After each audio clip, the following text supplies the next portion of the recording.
दोस्तों कहा जाता है कि वो मंजिलें भी सर झुका देगी, वो मंजिलें भी सर झुका देगी जब दमदार तेरी तैयारी होगी। मुट्ठी में होगा मुकद्दर तेरे, मुट्ठी में होगा मुकद्दर तेरे, किताबों संग जब यारी होगी। दोस्तों नमस्कार, आप सभी का रैंकर सर्कल पर वेलकम है। मैं हूं Rajiv Ranjan. Bihar SSC CGL 3 rank 17, BSSC inter level rank 21, Bihar SI BPSC civil services selected. मित्रों, आप लोग पहले वीडियो में इतना सपोर्ट, इतना प्यार हमें दिए हैं कि आज जो है हम आपके लिए जो है सेकेंड जो वीडियो है, जो आपके कॉमन जो डाउट थे उनको लेकर आने के लिए मैं विवश हो गया हूं। और जो आपका क्वेश्चन पूछा गया था कि बहुत सारे लोगों का जो क्वेश्चन था योग्यता के संबंध में था, एज से रिलेटेड था, डॉक्यूमेंट को लेकर कंफ्यूजन था, आरक्षण के सीट पर बहुत सारे लोग जो है वो अपना क्वेश्चन एराइज कर रहे हैं। ओबीसी, ईडब्ल्यूएस और A to Z तमाम जानकारी, जो मिस्टेक आपको फॉर्म भरते समय नहीं करना है। आप लोग जानते हैं कि आपके लाइफ का संभवतः जो है ये लास्ट सीजीएल सिद्ध हो सकता है, क्योंकि जो बिहार एसएससी है वो जितनी सीट थी एएसओ की वो पूरी तरह से जो है भरने जा रही है। और साल में आप लोग 75-80 लोग ही मुश्किल से जो है रिटायर करते हैं। तो आप इस हिसाब से अंदाजा लगा सकते हैं कि अगले 10 साल में भी अब वैकेंसी आना थोड़ा मुश्किल होगा, जब तक कि वैकेंसी और सीटों का दायरा इंक्रीज नहीं किया जाता।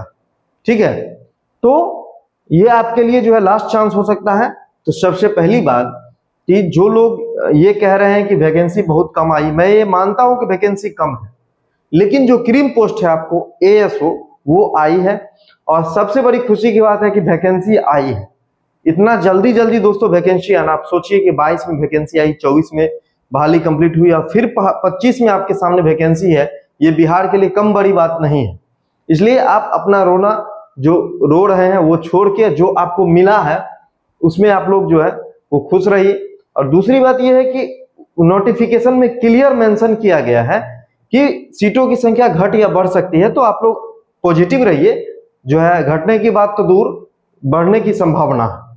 ठीक है दोस्तों, तो बढ़ेगी वैकेंसी, आशावान रहिए।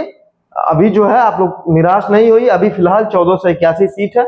तो आइए हम बारी बारी से जो है आपके एक एक बिंदुओं पे चर्चा करेंगे, और साथ ही जो आपके एक एक प्रश्नों का जो भी आपके मन में कौतूहल है, जो भी जिज्ञासा है, जो भी डाउट है, उसको आज हम कलेक्ट किए हैं। और आपका जो कमेंट है उसको भी जो है हमने कलेक्ट किया है, तो उसको हम अपनी ओर से जो है द बेस्ट देने का प्रयास करेंगे। तो आइए हम शुरू करते हैं कि सबसे पहली बात है दोस्तों कि जो आपका जो सबसे पहला जो डाउट है दोस्तों वो योग्यता के संबंध में, मतलब एलिजिबिलिटी के संबंध में। तो आप नोटिफिकेशन के सेकेंड पेज पे आप लोग जो है यहाँ पर एलिजिबिलिटी वाला जो पेज था उसमें आप लोग देख सकते थे कि क्लियर मेंशन किया गया, सेकेंड नहीं बल्कि फर्स्ट पेज पे ही क्लियर मेंशन किया गया दोस्तों कि कौन कौन सी एलिजिबिलिटी है। कुछ लोग कंफ्यूज है, जैसे जो डाटा एंट्री जो ऑपरेटर हैं वेतन लेवल 6 के, उनमें जो है आपको बीएससी आईटी या फिर बीसीए को दिया गया है, या फिर बीटेक वाले को भी कंप्यूटर साइंस एंड इंजीनियरिंग को मान्य किया गया है। बीटेक या ठीक है, BTech computer science and engineering या इंफॉर्मेशन एंड टेक्नोलॉजी आईटी को जो है वो इसमें मान्य किया गया है। तो वो लोग क्वेश्चन पूछ रहे थे कि क्या मैं ऊपर में जो वैकेंसी है उसके लिए योग्य हूं। तो बिल्कुल मैं आपको बता देता हूं, ऊपर की दोनों वैकेंसी एएसओ और प्लानिंग असिस्टेंट, ये दोनों के लिए जितने भी ग्रेजुएट हैं, चाहे वह इंजीनियरिंग ग्रेजुएट हो, चाहे वह जो है आपको आर्ट के ग्रेजुएट हो, साइंस के ग्रेजुएट है, कॉमर्स के ग्रेजुएट हो, किसी भी सब्जेक्ट से अगर आप ग्रेजुएशन किए हैं तो आप इस दोनों पोस्ट को भर सकते हैं, ये सहायक प्रशाखा पदाधिकारी और योजना सहायक। इसमें कोई शंका नहीं होनी चाहिए। दूसरा आपको डाउट था कि जो अंकेक्षक से रिलेटेड डाउट था, तो देखिए अंकेक्षक इसमें दो प्रकार का, एक है आपको निदेशालय का है और एक जो है वो सहकारिता विभाग का है। तो निदेशालय वाले में स्पष्ट किया गया है कि आपको अगर सब्सिडरी में भी जो है वो मैथ, इकोनॉमिक्स, स्टैटिक्स या कॉमर्स में से कोई एक सब्जेक्ट है, मेन सब्जेक्ट है तो तब तो कोई बात ही नहीं है, लेकिन अगर सब्सिडरी में भी है तो आप जो है वो निदेशालय वाला फॉर्म भर सकते हैं। क्योंकि यहाँ पर मेंशन किया गया है कि जो वित्त विभाग का पत्रांक 692 दिनांक 1/11/2023 के आलोक में ये चीजें हैं। लेकिन सहयोग समिति में आप लोग देख सकते हैं कि दो ही सब्जेक्ट का यहाँ पर ऑप्शन दिया गया है। यहाँ पर देखिए, एक गणित और दूसरा जो है आपको कॉमर्स, और उसमें भी स्नातक लिखे हुए। ठीक है, इसमें ये लेटर का जो है इसमें इस कॉलम में कहीं भी मेंशन नहीं किया है। तो इस तरह से ये जो है क्लियर मैसेज है कि इसमें जो है 2 ही सब्जेक्ट वाले अलाउड किए गए हैं, मैथ और प्लस में कॉमर्स से जो ऑनर्स किए हैं वो। ठीक है दोस्तों, तो आप लोग इस नोटिफिकेशन में जिस तरह से मेंशन है उससे आप लोग समझ गए होंगे। बाकी सभी लोग जो है वो एलिजिबल हैं, किसके लिए? तो एएसओ और प्लानिंग असिस्टेंट के लिए। तो योग्यता संबंधी जो आपको डाउट था मन में, हम उम्मीद करते हैं कि ये डाउट आपका क्लियर हो गया होगा। अब दूसरा जो आप लोगों का दोस्तों जो है वो डाउट था आपको एज रिलेटेड। ठीक है दोस्तों, देखिए एज जो है आपको एकदम क्लियर है कि न्यूनतम उम्र सीमा 21 वर्ष जो है आपको सभी कोटियों के लिए है। और डेट जो है इसका कट ऑफ डेट जो है दोस्तों वो 1 अगस्त 2025 से जो है वो उम्र की गणना की जा रही है। 1 अगस्त 2025 में से अगर आप 21 साल माइनस कर देते हैं तो 1 अगस्त 2004, ठीक है, ये डेट से पहले जिनका जन्म हुआ है वही लोग इस फॉर्म को भर पाएंगे। इससे आगे के मतलब 2 अगस्त 2024 से या फिर उसके बाद के जिनका डेट ऑफ बर्थ है वो इस फॉर्म को नहीं भर सकते, वो अयोग्य है। भले उनका ग्रेजुएशन हो गया, भले उनका जो है वो पीजी में एडमिशन लिए हुए हैं, लेकिन अगर इस एज क्राइटेरिया में नहीं है तो वो फॉर्म नहीं भर सकते हैं। अब बात मैक्सिमम उम्र की, ये तो मैं मिनिमम वालों के लिए मैंने बात किया। अगर मैक्सिमम उम्र की बात करते हैं दोस्तों तो देखिए 1/8/2025 को जो है आपको अलग अलग कैटेगरी के हिसाब से एज दिया गया है। 37 साल, 40 साल, 42 साल आपको देख रहे हैं कि बीसी ईबीसी में 40 साल है, एससी एसटी में आपको 42 साल है और जनरल में जो है वो 37 साल दिया गया है। ये जो आपको एज का क्राइटेरिया है। और अगर महिला है अनारक्षित मतलब अनरिजर्व से, तो उनको भी 40 साल जो है उनका भी एज है। तो इसमें आप लोग अपने अपने कैटेगरी के हिसाब से देख लीजिए कि इतना साल माइनस करके कि उस रेंज में आपका डेट ऑफ बर्थ आ रहा है कि नहीं आ रहा है। ठीक है, आप जो है देख लीजिए, अगर आपका डेट ऑफ बर्थ जो है इतना साल 1 अगस्त 2025 को अगर हो रहा है तब आप फॉर्म भर पाएंगे। अगर ज्यादा हो रहा है तो फॉर्म कायदे से आप नहीं भर पाएंगे, लेकिन एक क्लॉज मेंशन यहाँ पर किया गया है कि 1/8/2022 को बिहार सरकार द्वारा निर्धारित अधिकतम उम्र सीमा धारित करते हो एवं उक्त तिथि तक निर्धारित शैक्षणिक योग्यता धारण करते हो तो वे भी उम्र सीमा के आधार पर सामान्य प्रशासन विभाग के पत्रांक 212 दिनांक 23/1/2006 के आलोक में इस परीक्षा के लिए पात्र होंगे। और ये न्यूज जो है आपको एक तरह से 3 साल के लिए रिलैक्स करती है जिनका एज अगर ज्यादा हो चुका है। जैसे इसमें ये कह रहा है, इसका कहने का मतलब ये है कि 1/8/2022 को जो लोग जो है इस वैकेंसी के लिए योग्य थे उनको भी इसमें मौका दिया जाएगा। मतलब और कितना एज माना जाएगा? तो यही एज माना जाएगा। जैसे 37 साल, 40, 42 जो भी आपका कैटेगरी का एज है आप 1/8/2022 से जो है मान सकते हैं, लेकिन ये उनके लिए है जो मैक्सिमम उम्र जो है वो जो है यहाँ पर इनका 1/8/2025 को जो है वो उसमें फॉल करते हैं। बात समझ गए? मतलब आप सीधी सी बात समझ आए, अगर आपका एज एक्सपायर हो चुका है 1/8/2025 के हिसाब से तो आप 1/8/2022 के हिसाब से फॉर्म भर सकते हैं, क्योंकि आपको जो है रिलैक्स किया गया है 3 सालों का। ऐसा इसलिए दोस्तों किया जाता है क्योंकि वैकेंसी हर साल नहीं आती, तो ऐसे में हर साल नहीं आती। अगर यही वैकेंसी 2022 में आती जिस समय जो है CGL 3 आया था तब तो आप लोग भर पाते, लेकिन अब तो आया 25 में, तो आपके साथ अन्याय न हो उसी समय का एज मानते हुए आपको जो इसमें मौका दिया जा रहा है। तो इस बात के लिए आप बिल्कुल निश्चिंत रहेंगे। जिनका मैक्सिमम एज जो है 1/8/2022 को भी अगर हो रहा है तो वो भी भर सकते हैं, लेकिन उस समय तक आपका जो योग्यता है वो पूरा हो जाना चाहिए। ये नहीं कि आप ग्रेजुएशन किए 2023 में, ठीक है, तब आप नहीं भर पाइए। तो ये चीजें हैं, ये सब सिंपल चीजें हैं जो एज से उम्र से रिलेटेड थी। बहुत सारे दोस्त जो है वो कमेंट करें मेरा उम्र 20 साल 8 महीना हुआ है, 10 नवंबर 2004 है या ये है वो है। तो दोस्तों नॉट वन डे, अगर आप एक दिन के लिए भी आपका एज अगर ज्यादा है तो आप नहीं भर पाएंगे। अगर आप भरते हैं तो आपका रिजेक्ट होना या फिर आप जो है वो इसके लिए अयोग्य जो है बाद में ठहराए जाएंगे। ठीक है दोस्तों, अब देखिए अब आप लोगों का जो है दोस्तों तीसरा जो सबसे इंपॉर्टेंट जो था वो डॉक्यूमेंट को लेकर था। तो देखिए डॉक्यूमेंट को लेकर के दोस्तों इसमें आपको मैं बता देता हूं कि ये भी बहुत सारे लोगों को जो है बहुत ज्यादा जो है कंफ्यूजन है। देखिए दोस्तों, देखिए डॉक्यूमेंट जो है सबसे पहली बात जो है आपको दोस्तों जो भी डॉक्यूमेंट आप दे रहे हैं वो लास्ट डेट जब भी है फॉर्म भरने का, लास्ट डेट आप लोग देख रहे हैं कब है?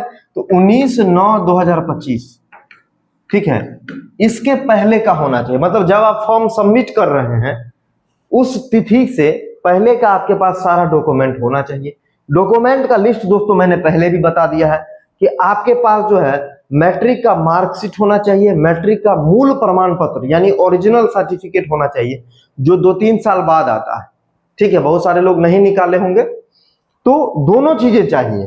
दूसरी बात, स्नातक से संबंधित भी वही चीजें चाहिए। अगर आप ग्रेजुएशन आपने किया है किसी भी यूनिवर्सिटी से तो आपका जो है वो मार्कशीट भी चाहिए और आपका जो है वो सर्टिफिकेट भी चाहिए, जो मूल प्रमाण पत्र होता है वो भी चाहिए।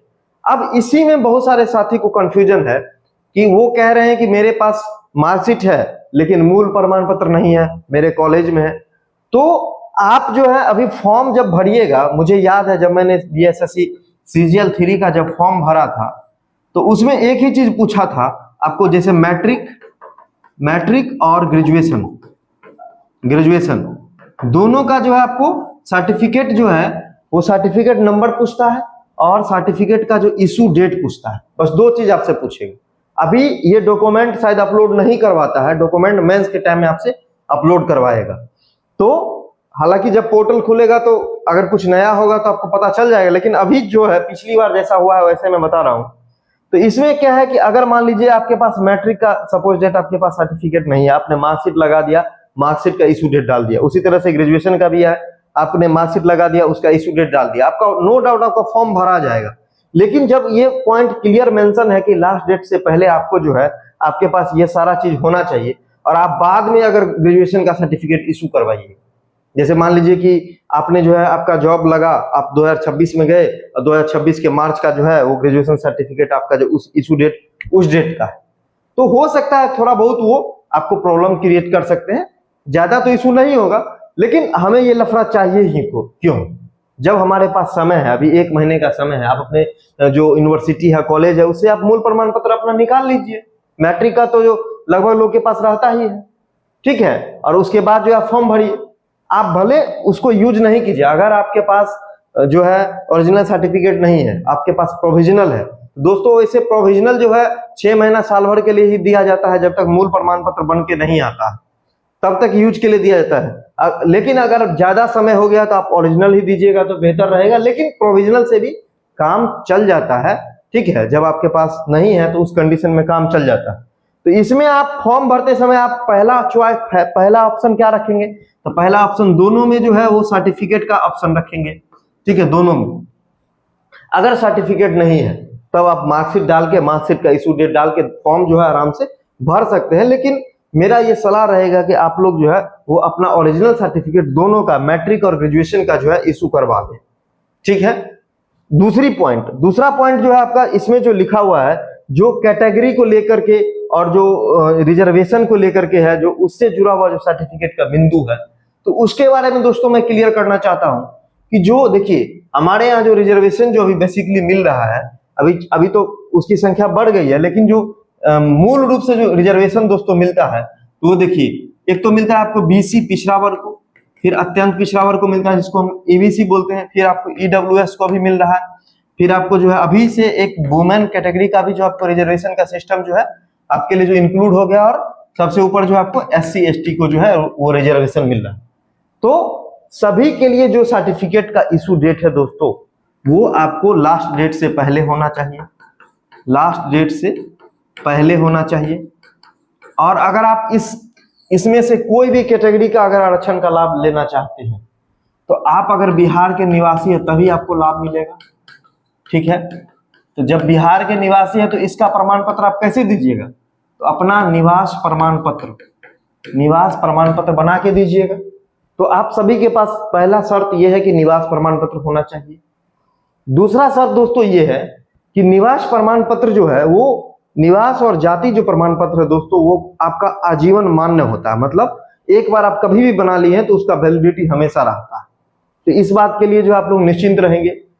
दूसरी जो समस्याएं दोस्तों आ जाती है कि जो कुछ कैटेगरी में, जैसे अगर कोई वुमेन है, कोई महिला है, तो महिलाओं की स्थिति में क्या होता है कि कंफ्यूजन हो जाता है कि निवास प्रमाण पत्र हम कहां से बनवाएं। खास करके जब हम कैटेगरी में आते हैं तो उस स्थिति में जो है बहुत ज्यादा जो कंफ्यूजन हो जाता है। तो मैंने कल भी आपको बताया था और आज भी मैं बता रहा हूं, अगर आप बीसी ईबीसी यानी ओबीसी कैटेगरी से अगर आप बिलोंग करते हैं, ठीक है, या फिर ईडब्ल्यूएस कैटेगरी से बिलोंग करते हैं, फिर भी आपका निवास प्रमाण पत्र जो है आपके पिता के एड्रेस पर बनेगा, पिता के एड्रेस पर बनेगा। इसमें आप लोग बिल्कुल भी शंका न रखें। बात समझ गए? यानी कि आपका जो निवास बनेगा, चाहे आप महिला है पुरुष है, आपके पिता के एड्रेस पर बनेगा। अब जो अगली बात, अब मैं प्रोसेस की बात करता हूं, जो सर्टिफिकेट एक एक करके जो है किस कैटेगरी में क्या क्या इशू आता है। देखिए, सबसे बड़ा इशू आता है कि बीसी और ईबीसी में आपका जो है वो क्या हो जाता है, क्लैश हो जाता है। बहुत लोग ये जान नहीं पाते हैं कि बीसी है कि ईबीसी है। मतलब बीसी मतलब होता है बैकवर्ड क्लास और एक्सट्रीमली बैकवर्ड क्लास, अत्यंत पिछड़ा वर्ग। तो बिहार में ओबीसी को दो भाग में क्लासिफाइड किया गया है। तो इसमें बहुत ध्यान से आपको भरना है। आप जिस कैटेगरी में है उसी कैटेगरी को आपको चुन के भरना है। अगर आप इसमें गलती करते हैं या कोई भी आरक्षण का गलत अगर आप दावा करते हैं तो आपको आरक्षण का कोई लाभ नहीं मिलेगा, आप सीधे सीधे जनरल कैटेगरी में चले जाएंगे। अगर बहुत सारे लोग ये पूछ रहे थे कि मैंने इंटर लेवल में जो है गलती से बीसी की जगह ईबीसी भर दिया, तो उस केस में आपको जो है वो जनरल मान के आपका रिजल्ट दिया जाएगा। अगर जनरल लायक नंबर होगा तभी आपको जो है मेरिट निकाला जाएगा, नहीं तो आपका जो है वो मेरिट नहीं बनेगा, मतलब आरक्षण का लाभ आपको नहीं मिलेगा। लेकिन ये जो कंडीशन है दोस्तों, वो दिव्यांगता श्रेणी में लागू नहीं होता। अगर आप दिव्यांगता प्रमाण पत्र जो मानक है उसके अनुरूप प्रस्तुत नहीं करते तो आपका सीधा सीधा कैंडिडेचर कैंसिल हो जाता है। ये सिर्फ कैटेगरी वाले में ये शर्त रखा जाता है कि अगर आपका कोई, अगर आप प्रमाण पत्र देने में चूक जाते हैं तो आपको जो जनरल कैटेगरी में माना जाएगा। आप देखिए एससी एसटी है तो एससी एसटी का तो अपना कंडीशन है, एक बार बना लिए तो उनका जो है वैलिड रहता है, और जो है उनको चाहिए दो सर्टिफिकेट, एक एससी एसटी और एक निवास। उसके बाद बीसी ईबीसी को चाहिए NCL certificate, non creamy layer certificate, ठीक है, यही आपसे पूछा जाएगा। और एनसीएल बनाने के लिए आपको तीनों प्रमाण पत्र चाहिए, जाति चाहिए, आय चाहिए और आवास चाहिए, ठीक है। आय जो है वो आप लास्ट 1 ईयर का देंगे, लास्ट 1 ईयर का ही, चूंकि इनकम सर्टिफिकेट जो है वो 1 साल के लिए वैलिड रहता है, तो आप लास्ट 1 ईयर का जो है वो इनकम सर्टिफिकेट भी जो बनवाएंगे और उसके बाद अपना एनसीएल बनवाएगा। अब इनकम सर्टिफिकेट में बहुत सारे लोगों को दिक्कत है। दिक्कत क्या भाई? देखिए, अभी मैं बात कर रहा हूं ओबीसी कैटेगरी मतलब बीसी और ईबीसी पर। इनकम सर्टिफिकेट में क्या दिक्कत है कि बहुत सारे लोग जॉब करते हैं, तो उनमें कंफ्यूजन है कि मैं जॉब कर रहा हूं, ये कर रहा हूं, वो कर रहा हूं। तो आप सीधा सीधा ये मान के चलिए कि आपको अपने फादर के नाम से बनाना, इनकम सर्टिफिकेट आपको अपने पिता के नाम से ही बनाना है, भले आप अभी जॉब कर रहे हैं, ठीक है। तो इसमें कोई कंफ्यूजन नहीं रखेंगे, क्योंकि आपका जो बेस है वो आपके जो फादर से डिसाइड होता है, इनकम का बेस। इसलिए जो है ये आप फादर के नाम से बनवाएंगे, जॉब कर रहे हैं चाहे नहीं कर रहे हैं उससे कोई फर्क नहीं पड़ता है। ये बहुत लोग का डाउट था, ये क्लियर कर लीजिए। तो ये आपको इनकम सर्टिफिकेट का वैलिडिटी 1 साल का रहता है, ठीक है। और लास्ट डेट जैसे कि 17 सितंबर, तो अगर आपका जो सर्टिफिकेट है मान लीजिए कि सितंबर 2024 के बाद बना है या सितंबर 2024 से बना है, मतलब फॉर्म भरने से जस्ट 1 साल पहले के अंदर अगर आपका एनसीएल बना हुआ है, नॉन क्रीमी लेयर सर्टिफिकेट, तब आप आराम से उसको लगा के अप्लाई कर सकते हैं। अगर नहीं बना है तो बनवा लीजिए। लास्ट 1 ईयर का जो है होना चाहिए एनसीएल, ठीक है। लेकिन वैसे जो एक प्रावधान है कि अगर उससे भी पुराना होता है, अगर 1 साल से भी पुराना होता है, तो वहां पर जब आप डीवी में जाइएगा तो एक फॉर्म आता है 18B, ठीक है। 18B एक फॉर्म आता है, उसको आपको भरना पड़ेगा। वो शपथ पत्र टाइप कराता है और आपका एनसीएल मान्य कर दिया जाता है। लेकिन हमको लोचा क्यों लेना है, जब अभी हमारे पास समय है तो हम क्यों नहीं बनवा ले, अपना जाति आय आवास लगा के और फादर के नाम से, चाहे वो महिला हो चाहे पुरुष हो, मैं बार बार बोल रहा हूँ, एनसीएल जब भी बनवाइएगा बीसी ईबीसी कैटेगरी के महिला हो पुरुष हो, फादर के नाम से बनवाइएगा, ठीक है। इसमें आप कहीं भी हस्बैंड का नाम जो है वो नहीं डालिएगा, कोई भी लोचा नहीं लेना। सिर्फ आपको जब ईडब्ल्यूएस कैटेगरी की बात आती है तो ईडब्ल्यूएस कैटेगरी में भी निवास प्रमाण पत्र पिता के एड्रेस पे होगा, लेकिन अगर आप इनकम चाहते हैं तो अपने हस्बैंड के नाम से भी बनवा सकते हैं, ठीक है। ये इसमें जो है आपको इसी में जो है मेंशन किया गया है, इसी में, जैसा कि मैंने कल आपको बताया था। तो अब हम उम्मीद करते हैं कि आपको जो ये जो रिजर्वेशन से जुड़ा हुआ जो आपका जो डाउट था, क्वेरी था, वो आपको रिजॉल्व हो गया होगा कि सर्टिफिकेट का जो है क्या क्या इशू है, कैसे कैसे करना है, क्या क्या चीजें हैं, ठीक है दोस्तों। तो कहा इसमें जो है कोई गलतफहमी और कोई भी तरह की समस्या जो है वो आपको नहीं होना चाहिए। अब देखिए, अब आपका जो अगला जो मैटर था वो देखिए अगला जो आपका मैटर है वो है आपको आरक्षण सीट पर बवाल। ये दोस्तों आज का जो आपका डाउट है उससे जुड़ा हुआ ये मैटर है। देखिए आरक्षण सीट पर जो बवाल जो मचा हुआ है, बहुत सारे लोग जो है नेगेटिव कमेंट कर रहे हैं, उसका सबसे बड़ा कारण है दोस्तों वो रिजर्वेशन जो लागू होता है। दोस्तों रिजर्वेशन जो होता है वो आपको वैकेंसी के आधार पर लागू नहीं होता, बल्कि पोस्ट के आधार पर लागू होता है। ठीक है, अब ये क्या चीजें हैं? ये चीजें यही है दोस्तों कि जैसे एक वैकेंसी आई बिहार एसएससी सीजीएल 4, तो आप इस वैकेंसी में सिर्फ देख रहे हैं कि जो ईबीसी एससी एसटी का जो सीट है दोस्तों वो अनुपात में नहीं दिया गया है। जैसे आप इसमें देख रहे होंगे कि जनरल का सीट 572 दे दिया गया है, एससी का 102 है, एसटी का 17 है, ईबीसी का 101 है, बीसी का 154 है। ठीक है, इस तरह से और ईडब्ल्यूएस का 106 है। जबकि आप जोड़ रहे होंगे टोटल जो 1064 में से टोटल आप देख रहे होंगे दोस्तों कि 1064 के हिसाब से जो आपको एएसओ में सीट नहीं मिला। जैसे रिजर्वेशन है दोस्तों, तो बीसी का रिजर्वेशन कितना है? 12% है। ईबीसी का रिजर्वेशन दोस्तों कितना है? 18% है दोस्तों। ठीक है, उसके बाद जो है एससी का रिजर्वेशन है, एसटी का रिजर्वेशन है, तो परसेंट जैसे एससी का रिजर्वेशन 16% है, एसटी का 1% रिजर्वेशन है, ईडब्ल्यूएस का 10% रिजर्वेशन है। तो आप लोग इस सीट का इतना परसेंट निकाल रहे होंगे, तो कुछ कुछ कैटेगरी में आपको सीट नहीं पूरा हो रहा होगा। जैसे ईडब्ल्यूएस में तो पूरा है, बीसी वाले का भी थोड़ा जो है ज्यादा ही है, ईबीसी का कम है, एससी का कम है, इस कैटेगरी का सीट आपको कम है यहाँ पर। ठीक है, लेकिन इसके कम होने का क्या कारण है? तो वो है रोस्टर सिस्टम। रोस्टर सिस्टम मैंने मैसेज भी किया था बहुत सारे लोगों को, लेकिन बहुत सारे लोग जो है वो रोस्टर प्रणाली को समझ नहीं पा रहे हैं। देखिए रोस्टर प्रणाली क्या है कि जब भी किसी भी विभाग में सीटों का सृजन होता है तो वहां पर जैसे कि 1 नंबर, 2 नंबर, 3 नंबर, 4, 5, 6, 7, 8 इस तरह से मान लीजिए 8 एएसओ का पोस्ट किसी भी विभाग, मान लीजिए कि ये जो है आपको ग्रामीण विकास विभाग है, वहां पर 8 एएसओ का पोस्ट, तो वहां पर एकदम क्लियर है। जैसे 1 नंबर सीट पहला मान लीजिए कि जनरल का सीट है, फिर दूसरा मान लीजिए कि बीसी का सीट है, फिर तीसरा मान लीजिए कि ईबीसी का सीट है, फिर चौथा मान लीजिए एससी का सीट है, फिर पांचवा मान लीजिए एसटी का सीट है। तो इस तरह से जो आपको क्या है सीट जो है इस तरह से बटा हुआ रहता है। ठीक है, अब क्या हुआ कि आपको लगा कि ये वैकेंसी आई है, पहले से जो है यहाँ पर जो है वो सबका संख्या एक अनुपात मेंटेन, जो आपका रिजर्वेशन का जो रेशियो है वो पहले से विभाग में सारे विभाग में जीएडी के द्वारा समान प्रशासन विभाग जो मेंटेन किए हुए। ठीक है, लेकिन इसमें जो ही किसी कैटेगरी में अगर अनबैलेंस होता है, मान लीजिए कि बहुत सारे जनरल के जो है रिटायर हो गए, तो उस सीट को दोस्तों उस सीट को जो है वो जनरल के द्वारा ही भरा जाएगा। बात आप समझ गए होंगे, उस सीट को दूसरे कैटेगरी के द्वारा नहीं भरा जाएगा। लेकिन शर्त यह भी है कि रोस्टर सिस्टम तभी लागू होता है जब जो संविधान में जो भी अनुच्छेद 16(4) के अंतर्गत जो भी रिजर्वेशन दे दिया गया है उस रिजर्वेशन कैटेगरी को पहले भर लिया जाए। जैसे अगर एएसओ का मान लीजिए कि आपको ईबीसी का 18, एससी का 16 और बीसी का 12% अगर पहले से ही डिपार्टमेंट में जो है वो भरा होगा। ठीक है, पहले से ही डिपार्टमेंट में क्या होगा? भरा होगा, सभी विभाग में भरा होगा। और जनरल का सीट जो है जनरल के लोग ज्यादा रिटायर किए होंगे, इसलिए इस बार जो आपको जनरल का सीट जो है वो ज्यादा देखने को मिला। अब किसी भी वैकेंसी में देखिएगा जो लगातार 3 बार 4 बार आता है तो आपको एग्जैक्ट रेशियो नहीं मिलता है, और कुछ जो है बैकलॉग की वैकेंसी रहती है। ठीक है, लेकिन मेनली जो आपको रोस्टर सिस्टम के कारण जो है इस तरह से आपको उतार चढ़ाव देखने को मिलता है।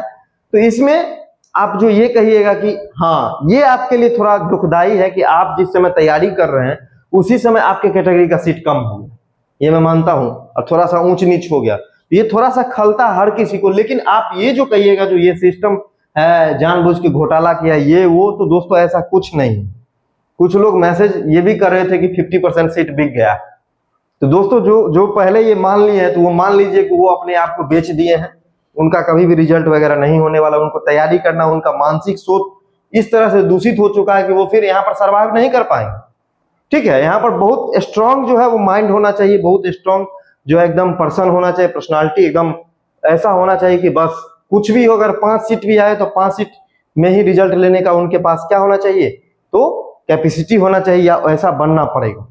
ठीक है दोस्तों, ये आप लोग ये बात समझ लीजिए, एक सिंपल सा प्रोसेस है जिसमें जितना जो आपका सबसे पहले जो रेशियो है रिजर्वेशन का वो आपको ऑलरेडी मेंटेन होगा, उसमें से जिस रेशियो में सीट खाली हुआ उसी रेशियो में यहाँ पर दिया गया है, ठीक है। लेकिन इसका मतलब ये नहीं है कि सरकार ने जो है जानबूझ के इसको उलटफेर किया, ऐसा बिल्कुल नहीं होता है। ऐसा हर बार होता है, कभी एससी की भी सीट ज्यादा हो जाती है। आप कभी कभी देखिए बीपीएससी का ही नोटिफिकेशन निकाल के कि आपको पता चलेगा कि ईबीसी का 15 सीट है और बीसी में 0 सीट है, एससी का मान लीजिए कि 10 सीट है और जो है आपको जो है सो ईबीसी में सीट ही नहीं है। इस तरह से भी आपको देखने को मिलता होगा। तो इसका सारा कारण यही है कि रोस्टर है, रोस्टर का सिस्टम है। पहले आपको जो है रेशियो मेंटेन होता है, उसके बाद जिस रेशियो में वो खाली होता है उसी रेशियो में उसको भरा जाता है। तो जैसा मैंने कहा था कि तूफान की तरह शेयर कर दीजिए, वैसे आप लोगों ने शेयर किया है।